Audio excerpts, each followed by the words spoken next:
하나님 말씀 요한계시록 7장 9절에서 12절까지 말씀. 찾으신 줄 알고 제가 봉독합니다. 제가 봉독할 때에 하나님의 음성을 들으시기 바랍니다. 이일 후에 내가 보니 각 나라와 족속과 백성과 방언에서 아무도 능히 셀 수 없는 큰 무리가 나와 흰 옷을 입고 손에 종려가지를 들고 보좌 앞과 어린 양 앞에 서서 큰 소리로 외쳐 이르되 구원하심이 보좌에 앉으신 우리 하나님과 어린 양에게 있도다 하니 모든 전사가 보좌와 장로들과 네 생물의 주위에 서 있다가 보좌 앞에 엎드려 얼굴을 대고 하나님께 경배하여 이르되 아멘. 찬송과 영광과 지혜와 감사와 존귀와 권능과 힘이 우리 하나님께 세세토록 있을지어다. 아멘 하더라. 아멘. 우리 앞뒤로 인사하실까요? 사랑합니다. 축복합니다. 예, 오늘 예배 오신 성도 여러분들, 또 방송으로 함께 예배에 참여하는 우리 모든 성도 여러분들을 주님의 이름으로 사랑하고 축복합니다. 이탈리아 로마에 우르바노라고 하는 대학교가 있습니다. 이 대학 정문에 설립자가 써놓은 한 문구가 있는데요. 그 문구는 이런 문구예요. 영어로 After that what? 이라고 하는 문구입니다. 내용은 이거예요. 그 다음은? 이라고 하는 질문입니다. 이 문구가 적힌 배경이 있는데요. 설립자가 이 문구를 쓴 이유가 바로 그의 인생 가운데 녹아있기 때문입니다. 이 학교 설립자가 이제 젊었을 때, 대학에 다닐 때 돈이 없어서 이제 돈 많은 한 귀부인에게 장학금을 얻기 위해 찾아갔다고 합니다. 근데 이 귀부인이 이제 이 청년을 면접을 했어요. 면접해서 물어봅니다. 이 장학금을 받아서 무엇을 하려는가? 그러니까 이 장학금을 받아서 무엇을 하려고 물어보니까 당연히 등록금을 내야죠 라고 대답을 했습니다. 그러면 등록금을 내어서 무엇을 하려고 하느냐라고 하니까 학교에 다니고 졸업을 해야죠. 당연한 대답이겠죠. 그리고 이 여인이 또 물어봤습니다. 그러면 그 다음은? 졸업한 다음엔 법률 변호사 시험에 패스할 겁니다. 그 다음에 또 무엇을 할 것인가? 라고 물어봤어요. 그러고 나서는 결혼할 겁니다. 그 다음은 아이를 낳고 행복하게 살아야죠. 그럼 그 다음은 늙어야죠. 그럼 그 다음은? 이 질문이 계속 들어오는데 점점점 이 청년의 마음에 심각함을 느끼면서 긴장하기 시작했다고 합니다. 그 다음에는? 이라고 물어보는데 더 이상 생각이 나지 않더래요. 그래서 죽어야죠 라고 대답을 합니다. 자, 이때 이 귀분이 이렇게 말했다고 합니다. 아니, 고작 이 장학금을 받아가지고 죽기 위해 장학금을 받아가려고 하는가? 라는 거예요. 결론이 그렇게 되는 거예요. 이 장학금을 받아가지고 결국은 죽기 위해서 받으려는가? 죽기 위해서 이 장학금을 받으려는가? 이 충격을 받은 이 청년이 그 다음에는 After that what? 이 질문에요. 그가 충격을 받았고 그래서 공부한 다음에 그가 성공해서 학교를 설립하고 이 글을 써 놓았습니다. After that what? 그 다음에는? 여러분 이게 무엇을 뜻할까요? 내가 아무리 공부를 잘하고 성공을 해도 그 다음, 즉 내 삶의 비전이 없고 내 삶의 꿈이 없으면 결국은 아무 의미가 없다. 여러분 이것을 깨닫는 이 설립자의 정신이 이 문구에 그 학교 안에 드러나고 있는 거죠. 여러분 우리는 어떻습니까? 우리의 삶의 비전과 목적이 없으면요, 우리의 삶에서도 그 다음은 찾을 수가 없습니다. 오늘 이 시간 여러분께 먼저 좀 여쭤보고 싶습니다. 그 다음은요? 사업이 잘 되면 그 다음은요? 자녀가 잘 되면 그 다음은요? 우리의 모든 기도의 제목들, 우리의 모든 소망이 여기 있거든요. 근데 우리는 그 다음은 뭘까요? 결국 우리의 인생은요, 이 설립자와 같이 죽음으로 연결될 수밖에 없는 것이 우리의 인생이에요. 여러분, 이 사실을 가장 잘 깨달은 사람이 바로 솔로몬입니다. 여러분, 솔로몬은 그 인생에 말미암아 이 전도서를 쓰면서요, 비전이 없고 꿈이 없는 삶이 얼마나 헛된 것인가를 뼈저리게 느낀 사람이었어요. 전도서 1장 2절에 그는 이렇게 고백합니다. 전도자가 이르되 헛되고 헛되며 헛되고 헛되니 모든 것이 헛되도다. 해 아래에서 수고하는 모든 수고가 사람에게 무엇이 유익한가? 그러면서 이 전도서를 쓴 이 솔로몬은 그 뒤에 쭉 나오는 이야기는요, 내가 내 안에 이 갈망을 채우기 위해서 때로는 내가 부자가 되어서 더 많은 돈을 내가 모았었고, 또 내가 높은 지혜를 가지고 내가 그 모든 지식들을 내가 다 실험했었고, 내가 그 어떤 사람보다도 더 높은 자리에서 내가 권수를 누렸던 사람이었는데, 근데 그 인생 말미에 뭐라고요? 이것이 내 꿈이 되니까, 내 비전이 되니까 헛되더라라는 거예요. 왜요? 인생은 죽음으로 끝날 수밖에 없는 인생이기에 결국 죽음이 비전이 되는 거예요. 여러분, 우리의 삶이 죽음이 비전입니까? 여러분, 죽기 위해서 사십니까? 그거는 아닌 줄로 믿습니다. 오늘 우리의 인생에 마찬가지입니다. 저 솔로몬은 그를 얘기하면서요, 그래서 깨달은 한 가지 중요한 사실은 뭐냐? 여호와를 경외하는 것이 지혜의 근본이거늘. 내 삶의 지혜의 근본, 내 삶의 의미, 목적이 하나님께 있었구나라는 것을 깨닫는 것이 솔로몬의 대답이었어요. 그렇습니다. 우리 인생의 비전은 바로 하나님이십니다. 여러분의 인생의 꿈은 바로 하나님이십니다. 여러분, 이 꿈을, 이 비전을 우리 안에 갖지 않냐면요, 매일매일 우리의 삶은요, 헛되고 헛될 수밖에 없는 삶이에요. 왜요? 그 다음은 해서 결국 어디로 가요? 죽을 수밖에 없는 인생이에요. 그러나 하나님은 죽지 않으신 영원한 하나님이십니다. 그러기에 우리는 영원한 생명을 약속하십니다. 영혼을 바라보는 삶을 살게 하십니다. 여러분, 어떤 삶이 더 귀하고 아름다울까요? 하나님으로 말미암아 매일매일이 헛된 삶이 아니라 기쁨과 감사의 삶이 되기를 간절히 소원을 드립니다. 여러분, 그 하나님이 가진 비전은 뭘까? 오늘 본문을 통해 함께 살펴보기를 원하는데요, 첫 번째로 하나님은 모든 열방이 주께 예배하기를 꿈꾸고 계십니다. 자, 하나님이 꿈꾸는 비전이 뭐라고요? 모든 열방이 주께 나와 예배하기를 꿈꾸는 거예요. 오늘 본문 9절과 10절을 같이 읽겠습니다. 자, 9절과 10절 함께 읽겠습니다. 시작. 이일 후에 내가 보니 각 나라와 족속과 백성과 방언에서 아무도 능히 셀 수 없는 나와 흰 옷을 입고 손에 종려가지를 들고 보좌 앞과 어린 양 앞에 서서 큰 소리로 외쳐 이르되 구원하심이 보좌에 앉으신 우리 하나님과 어린 양에게 있도다 하니. 아멘. 자, 여러분, 이 본문은 사도 요한이 쓴 요한계시록의 내용입니다. 사도 요한이 요한계시록 쓸 당시에는요, 그가 반모섬에 유배가 된 상태입니다. 그가 하나님의 복음을 전하다가 그와 함께 있던 12 제자들, 예수님의 제자들이 하나같이 다 순교를 당하고 칼에 또는 창에 돌에 맞아 다 순교를 당하는 모습들을 보았습니다. 그런 가운데 사도 요한만 살아남게 되었어요. 그는 죽지 않고 반모섬에 유배가 되었습니다. 들려지는 소식에 기독교는 계속 핍박을 받고 있고요, 들려지는 소식에 죽음의 소식들, 믿는 사람들이 계속 핍박을 당하는 소식들, 이제 내 삶은 유배를 당하고 여기서 이제 죽게 되는 소망을 잃은 것 같은 삶이 사도 요한의 모습이에요. 우리는 이렇게 생각합니다. 내가 예수 믿고 내가 하나님의 사명을 감당하는데 그러면 적어도 영광을 봐야 되지 않을까요? 우리는 이렇게 생각해요. 하나님의 충성되이 감당하면 적어도 하나님이 나를 세워주셔야 된다라고 생각합니다. 근데 사도 요한이 목숨을 걸고 복음을 전했는데 그 결과는 반모섬에 유배되어 그 어느 누구도 쳐다보지 않는 쓸쓸한 죽음을 맞이하는 인생이에요. 그리고 그 마음에 얼마나 그 낙심이 될까요?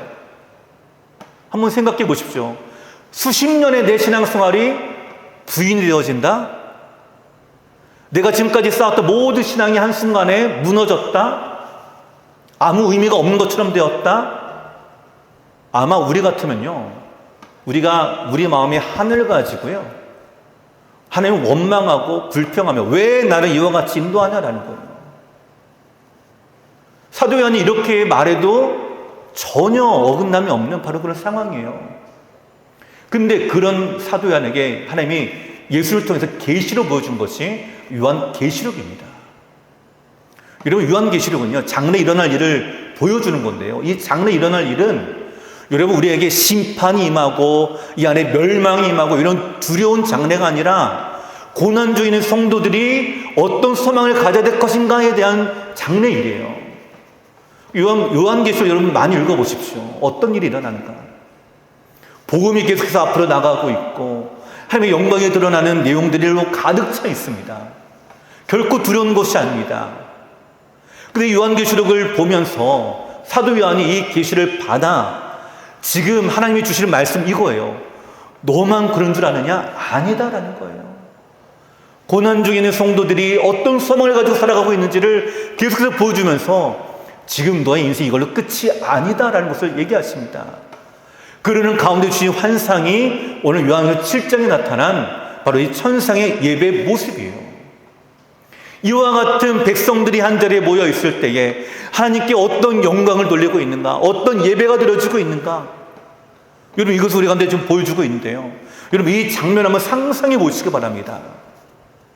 여러분의 상상의 나래를 한번 펼치셔서 여러분이 생각하고 있는 그 머릿속에 있는 영상에서 이 모습이 어떤 모습으로 나타나는가 제가 좀 더 설명해 드릴게요. 여기 각 나라와 라고 되어 있죠. 이 나라는 헬라어로 에트노스라고 하는데 인종이라고 하는 뜻입니다. 인종. 그러니까 모든 인종들, 즉 그 나라의 모든 국민들을 얘기하는 거예요. 각 나라와 족속과 라고 말하고 있죠. 이 족속은 헬라어로 퓰레라고 하는데 지파를 뜻합니다. 12지파, 모든 족속의 지파를 얘기하고요. 백성은 말 그대로 백성이겠죠. 또 방언은 모든 언어를 사용하는 모든 사람들을 얘기합니다. 자, 하나님 앞에 나오는데 각 나라와 모든 인종과 모든 지파와 모든 백성과 모든 언어를 사용하는 모든 사람들이 바로 한 자리에 모여 있다. 우리는 이걸 열방이다라고 얘기합니다. 이 열방이 한 자리에 다 모여 있습니다. 모여 있는데 여러분, 그 모여 있는 것이요, 그냥 모인 것이 아니에요. 아담으로부터 시작해서 지금 사도 요한까지, 아니 지금은 또 많아지겠죠. 그 이후까지 각 세대에 걸쳐서 하나님을 믿고 고백했던 믿음의 사람들이 그 자리에 함께 모여 있는 거예요. 시간적인 간격을 뛰어넘어서 한 자리에 다 모여 있습니다. 여러분, 그러니 얼마나 많을까요? 지금 우리가 이 전 세계 인구가 60억이다, 70억이다 이렇게 추정을 합니다. 근데 이것이 지금 우리가 살아가고 있는 2025년이잖아요. 기원 전부터 시작해서, 아니 아담으로부터 시작해서 그 모든 세대가 계속해서 태어나고 죽고 태어나고 죽고 한 그 믿음의 세대가 다 한 자리에 모였다라고 생각해 보십시오. 여러분, 성경에서 이렇게 말하고 있는 거예요. 아무도 능히 셀 수 없는 큰 무리가, 인간이 셀 수 있을 정도의 범주를 뛰어넘는 무리다라고 얘기합니다. 여러분, 이 무리들이 지금 뭐하고 있다고요? 흰 옷을 입고 손에 종려가지를 들고 보좌 앞과 어린 양 앞에 서서 큰 소리로 외칩니다. 구원하심이 보좌에 앉으신 우리 하나님과 어린 양에게 있도다. 이 흰 옷은 예수님의 보혈로 죄 씻음 받은 의의 증거이죠. 손에 종려가지를 들고 있다는 것은 승리하신 왕을 맞이하는 최고의 예를 취하고 있는 모습이에요. 여러분, 이들이 외치고 있습니다. 이들이 외쳐요. 여러분, 야구장에 가장 많이 모여봤자 25,000, 3만 명이 좀 안 됩니다. 근데 우리 한 목소리를 외쳐도요, 그 공간이 울려요. 근데 하물며 모든 인종, 모든 지파, 모든 나라의 백성들, 모든 사람들이 모든 세대를 뛰어넘는 시간을 거쳐 있는 그 수많은 백성들, 셀 수 없는 그 무리들이 한 목소리로 외친다라고 한번 생각해 보십시오. 그 외침이 어떤 외침일까요? 아마 땅을 울리고요, 하늘을 가득 채울 것입니다. 하나님의 그 보좌를 향해서 구원하심이 보좌에 앉으신 우리 하나님과 어린 양께 있도다. 여러분, 상상을 한번 해보십시오. 어떤 모습일까요? 지금 이 환상을 사도 요한에게 지금 보여주고 계신 거예요. 네가 지금 반모섬에서 그렇게 죽음 앞을 두고 있는 비참한 인생인 것 같지만, 그러나 하나님의 비전은 이와 같다.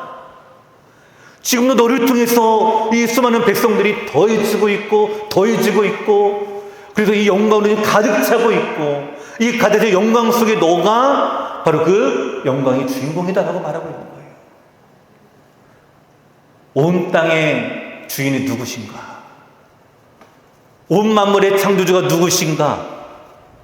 하나님이 어떤 분이신가? 그분을 경배하고 찬양하며 예배하기를 하나님은 기대하고 계십니다. 온 땅과 온 우주에 충만하신 하나님이 오늘 하나님을 향한 경배와 찬양으로 가득해지기를 원하는 그 비전과 꿈을 갖고 계신 거예요. 나는 이렇게 되기를 원한다라고 보여주십니다. 여러분, 이 찬양과 경배는요 계속 이어지는데요, 천사들의 찬양의 화답으로 이 예배는 절정에 이르게 됩니다. 11절과 12절 같이 읽겠습니다. 자, 11절 12절 시작. 모든 천사가 보좌와 장로들과 네 생물의 주위에 서 있다가 보좌 앞에 엎드려 얼굴을 대고 하나님께 경배하여 이르되 아멘. 찬송과 영광과 지혜와 감사와 존귀와 권능과 힘이 우리 하나님께 세세토록 있을지어다. 아멘 하더라. 그럼 이게 어떤 장면인지 아십니까? 자, 장로들 또 내 생물의 주위에 있는 모든 사람들을 택한 모든 무리들이 한 목소리로 보좌를 향해서 구원하심이 보좌에 앉으신 우리 하나님과 어린 양에게 있도다, 이 선포가 이루어질 때 천사들이 옆에 서 있다가 아멘 하고 외치는 거예요. 아멘. 찬송과 영광과 지혜와 권능과 능력이 우리 하나님께 세세토록 있을지어다. 여러분, 이 모습이 바로 하나님의 비전입니다. 저는 이 모습을 꿈을 꿉니다.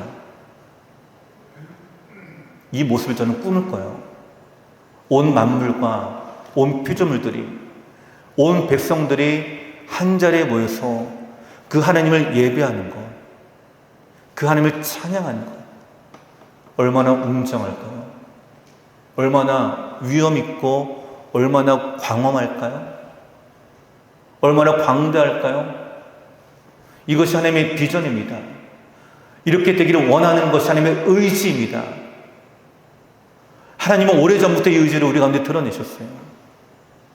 시편 기자를 통해서 구약시대 때부터 나는 이렇게 되기를 원한다라고 고백하십니다. 시편 22편 27절 28절에 이렇게 말씀합니다. 땅의 모든 끝이 여호와를 기억하고 돌아오며 모든 나라의 모든 족속이 주의 앞에 예배하리니 나라는 여호와의 것이요 여호와는 모든 나라의 주제심이로다. 모든 나라의 모든 족속이 주 앞에 예배하리니. 시편 86편 9절에는요, 주여 주께서 주신 모든 민족이 와서 주의 앞에 경배하며 주의 이름의 영광을 돌리리이다. 모든 민족이 나오다라고 얘기하죠. 시편 67편 1절입니다. 하나님 우리에게 은혜를 베푸사 복을 주시고 그의 얼굴빛을 우리에게 비추사 주의 도를 땅 위에 주의 구원을 모든 나라에게 알리소서. 모든 족속, 모든 민족, 모든 나라, 이 시편 기자들이 지금 이렇게 고백하며 찬양하는 것은 하나님의 비전이 지금 꿈으로 지금 이루어지고 있고, 이 꿈을 선지자들을 통해서 믿는 백성들에게 수천 년 동안 계속해서 우리 가운데 주어진 하나님의 택한 백성들에게 주시는 꿈이자 비전입니다. 여러분, 하나님의 비전은 변함이 없습니다. 이렇게 나가기를 원하고 계십니다. 우리가 그 하나님의 백성으로서 왕이신 하나님 우리 가운데 이 비전을 주고 계시는데요, 우리가 따라가야 되지 않겠습니까? 여러분, 2002년 월드컵 여러분 기억하십니까? 월드컵 4강 신앙을 이뤘을 때 여러분 어떠셨습니까? 꿈 같은 이야기죠. 지금 생각해도요, 저는 이랬어요. 당시에 제가 대학생이었는데 그 상황을 보면서 또 그 경기들을 보면서 지금 20년이 지난 지금 꿈 같아요. 사실은 꿈 같아요. 그걸 내가 경험했다, 그걸 내가 함께 누렸다, 꿈 같아요. 당시 너무나 놀라웠죠. 4강 신화를 이뤘을 때 당시 관중석에 있던 국민들이 카드 섹션을 했는데요, 그 글귀는 이것이었습니다. 꿈은 이루어진다. 여러분 저 장면 너무나 많이 보셨죠? 꿈은 이루어진다. 여러분 그 꿈이 무엇이었습니까? 뭐가 이루어졌죠? 여러분 처음 이 월드컵을 시작할 때만 하더라도요, 한국의 꿈은 뭔지 아십니까? 월드컵 첫 승이었어요. 그 이전까지 월드컵에 나가긴 나갔는데 승리를 한 번도 못 거뒀거든요. 그래서 사실은 우리나라의 한국 축구의 꿈은 뭐냐? 월드컵에 제발 첫 승만 거둬라. 우리나라에서 개최하니까 제발 첫 승만 거둬라. 이거였어요. 근데 첫 경기에 첫 승을 바로 거둬버려요. 그 꿈이 이루어졌어요. 자, 그러니까 어떤 꿈이 또 펼쳐집니까? 16강 가는 또 꿈이 꾸어지죠. 포르투갈 경기에서 이기고 16강이 확정됐을 때 온 국민은 기뻐하고 환호했습니다. 아, 이 꿈이 이루어졌구나. 정말 16강만 가도 우리는 감지덕지다. 근데 16강에서 멈췄나요? 아니요. 이기고 또 8강에 올라갔어요. 이게 웬일인가 합니다. 8강에서 4강까지 올라갑니다. 사람들이 뭐라고 하냐? 기적이다라고 얘기합니다. 여러분 사실 기적이 아니에요. 경기에서 이긴 것 뿐입니다. 실력으로 이긴 거잖아요. 근데 기적이라고 말하는 이유가 뭘까요? 우리가 이룰 수 없는 꿈이라고 생각했는데 이루어졌으니까 기적이다라고 얘기하는 거예요. 여러분 우리의 꿈이 이루어지는 것이 기적과도 같습니다. 여러분 월드컵의 비전은요, 승리였습니다. 그리고 그 승리를 향해서 한 걸음 한 걸음 나아가는 것이었어요. 이것을 이루어지기를 원하는 소망과 갈망함, 이것이 우리의 꿈입니다. 당시 우리는 꿈을 꾸었고 이 꿈이 어떻게 이루어지는가를 우리가 보았습니다. 우리의 왕이자 대장이신 하나님은 이 꿈을 우리에게 지금 계시하고 계세요. 모든 민족과 백성과 방언이 하나님의 임재의 영광을 누리며 예배하며 경배하며 그 기쁨을 함께 맛보는 그 광대한 영광스러운 장면을 오늘 우리에게 꿈을 꾸게 하고 계십니다. 여러분 그 자리에 2002년 월드컵 때 여러분 어느 자리에 있습니까? 저는 지금도 생생합니다. 16강은요, 예, 제가 온누리교에서 봤어요. 친구들과 함께 보고 집까지 걸어왔어요. 신촌까지. 걸어올 수밖에 없었어요. 버스가 안 다녔거든요. 계속 외쳤습니다. 대한민국 계속 외쳤어요. 온 국민이 그랬어요. 8강, 4강은 더 했죠. 광화문, 여의도 꽉 찼잖아요. 승리를 거두고 비전을 이루는 그 열망함에 대한 기쁨과 그 환호가 그 자리에 가득했습니다. 하나님 오늘 우리가 그렇게 느끼고 그렇게 바라고 그렇게 열망하기를 원하고 계세요. 오늘 우리 안에 이 꿈이 이루어지게 되기를 저는 간절히 소원을 드립니다. 여러분 이 월드컵 4강의 신화와 영광은요, 감동만 누린 것이 아닙니다. 주전 선수만 누린 것이 아니었어요. 23명의 모든 선수들, 심지어는 경기에 한 번도 출전하지는 않았지만 후배만 올라도요, 그 23명의 선수는 전부 다 그 영광을 받았어요. 뿐만 아니라 모든 국민들이 함께 그 영광을 누렸죠. 오늘 우리를 택하신 이유가 무엇입니까? 이 영광을 함께 누리자라고 우리를 택하신 것입니다. 함께 나가자라고 택하신 것입니다. 여러분 오늘 우리 안에 이 갈망함이 있기를 간절히 소망합니다. 그 다음에 뭐가 있다고요? 죽음이 아니라 그 다음이 바로 이 하나님의 비전, 이 하나님의 꿈, 우리의 삶이 이 목적이고 이 의미가 우리의 삶을 움직이는 원동력이 되는 저 우리 성도 여러분 되시기를 간절히 축원을 드립니다. 그리고 두 번째로요, 하나님의 비전은 전도와 선교로 이루어집니다. 그럼 이 꿈이 어떻게 이루어지느냐라는 거예요. 전도와 선교입니다. 오늘 9절 말씀 보시면요, 말씀 첫 부분을 이렇게 시작하죠. 이 일 후에, 즉 이 일이 일어난 다음에 이 비전이 이루어졌다라는 뜻입니다. 그럼 이 일이 뭐냐라는 거예요. 이 일이 과연 뭐냐. 우리가 1절부터 내용을 쭉 살펴보면, 이제 1절부터 내용을 보시면 하나님께서 천사를 보내서 땅에 14만 4천 명을 인치는 모습을 우리 가운데 보여줍니다. 여기에 14만 4천은요 12 곱하기 12,000인데요, 이거는 완전수를 얘기합니다. 즉 택함 받은 모든 백성들을 얘기하는 것이고요, 인쳤다라는 것은 바로 하나님의 자녀로서 성령의 인치심을 의미합니다. 즉 성령의 인침은 뭘까요? 복음을 듣고 예수를 믿어 성령을 받고 하나님의 자녀가 되는 것, 하나님의 백성이 되는 것입니다. 오늘 우리로 때는 이걸 뭐라고 표현하는가요? 복음을 전하는 것, 전도 또는 선교입니다. 그러니까 이 일 후에라고 하는 이 말은 전도와 선교를 통해서라고 하는 뜻이에요. 오늘 하나님은 전도와 선교를 통해서 일이 일어나기를 원하고 계신다라는 거죠. 1885년 4월 5일입니다. 부활주일인데요, 이날 아침 인천 제물포항에 일본에서부터 미시시피사의 기선 한 척이 제물포항으로 들어왔어요. 한국 가까이 들어오게 되자 배에 탄 2명 미국의 젊은 청년들, 이들이 한국 땅을 밟기를 기대하는 가슴 벅찬 마음으로 기다리는 중이었습니다. 그리고 이들은 가판에서 이렇게 기도했다고 합니다. 부활절 날 아침이에요. 이들의 묘비에도 이렇게 쓰여져 있어요. 우리는 부활절 아침에 이곳에 왔습니다. 그날 사망의 권세를 이기신 주께서 이 백성을 올거맨 결박을 끊으사 하나님의 자녀로서의 자유와 빛을 주시옵소서. 이 청년 중에 한 명은 아펜젤러이고요, 또 한 사람은 언더우드입니다. 여러분, 이들이 한국의 복음을 들고 이 땅을 밟은 첫 선교사들입니다. 이들이 들어온 지 120년이 지났죠. 여러분, 지금 우리 한국은 어떻게 되어 있나요? 여러분, 약 추정으로는 한 1천만 명의 그리스도인이다라고 얘기합니다.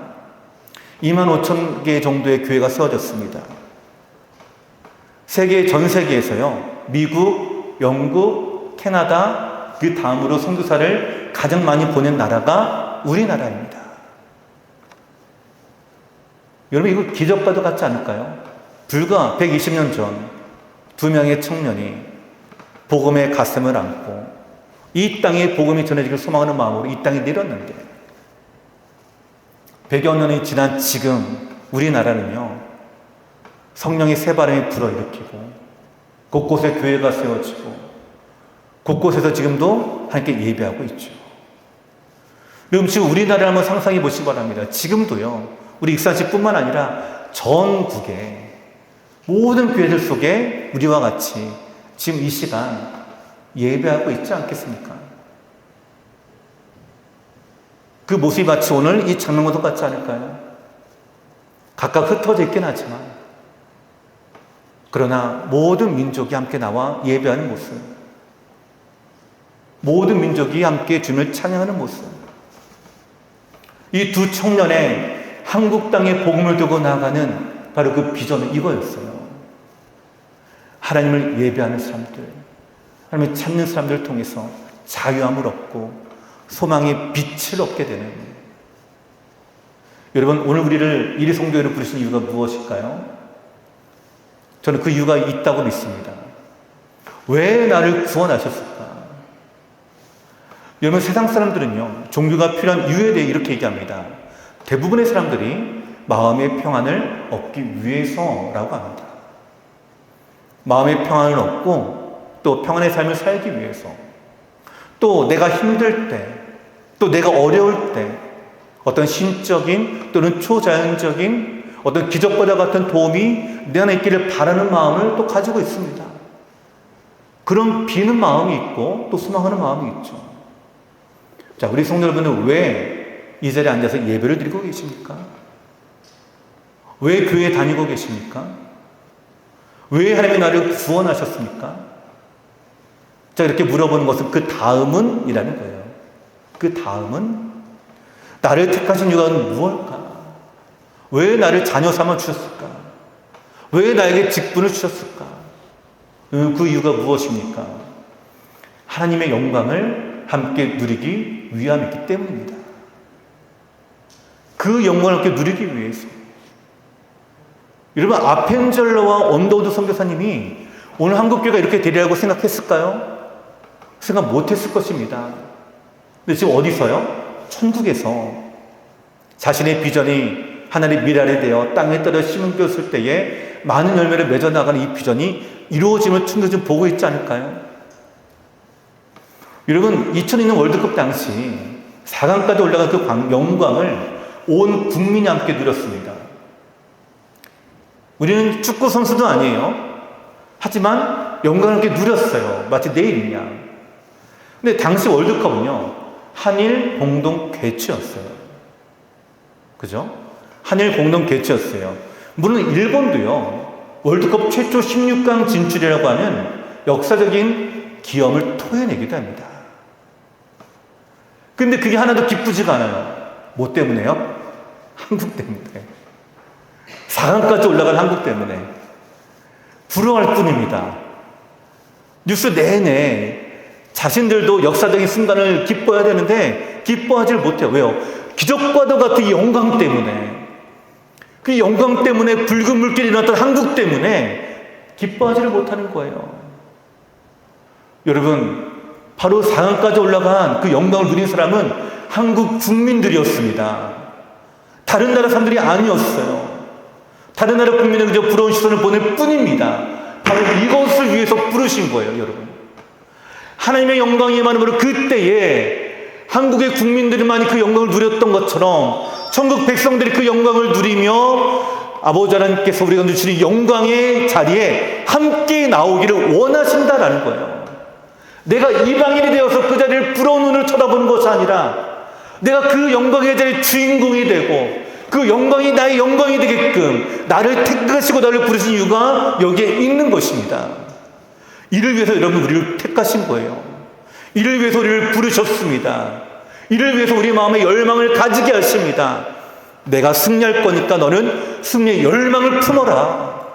앞으로 나아가실 왕 되신 하나님 뒤를 따라가는 우리들에게 그 승리의 행진에 함께 동참하기를 기대하고 계십니다. 근데 여러분, 우리가 비관적으로 생각해야 될까요? 우리는 너무나 회의적입니다. 할 수 없다라고 얘기합니다. 그러나 여러분, 우리가 아니라 하나님을 모셔야 됩니다. 경기에 뛰는 사람 내가 아니었어요. 바로 선수들이잖아요. 내 능력으로 되는 것이 아니었어요. 그러나 영광은 똑같이 함께 누리게 되는 거예요. 하나님 이걸 우리 가운데 원하시고 계십니다. 복음의 역사는 하나님이 일으키시지만 그 영광은요, 우리가 함께 누리기를 원하고 계신 거예요. 단지 그 자리에 참여하냐 안 하냐의 뿐입니다. 근데 여러분, 그 자리에서 부러워서 밖에서 그냥 지켜보고만 계시겠습니까? 오늘 그 영광에 함께 동참해야 되지 않을까요? 어떤 사람이 아프리카에 복음을 전하며 한평생 고생한 슈바이처 박사에게 찾아가 이런 질문을 던졌다고 합니다. 당신은 철학, 신학, 의학, 음악 4개 박사학위를 가진 유명한 학자이기도 합니다. 대단하죠? 한 분야의 박사 1개만 얻어도 쉽지가 않은데 4개 분야의 박사를 가졌어요. 근데 왜 하필이면 아프리카에 가서 그 고생을 하시는 겁니까? 사람이 꼭 그렇듯 고생스럽게 살아야만 되는 것입니까? 라는 거였어요. 여러분, 이 질문이 무엇을 의미할까요?